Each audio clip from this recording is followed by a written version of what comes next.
మీతో చాలా విషయాలు చెప్పాలని ఉంది. చాలా బాధగా ఉందమ్మా.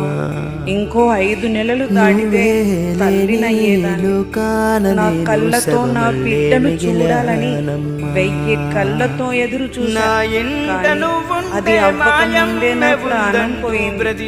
ఏ అమ్మాయికి కూడా ఇలాంటి పరిస్థితి రావద్దు.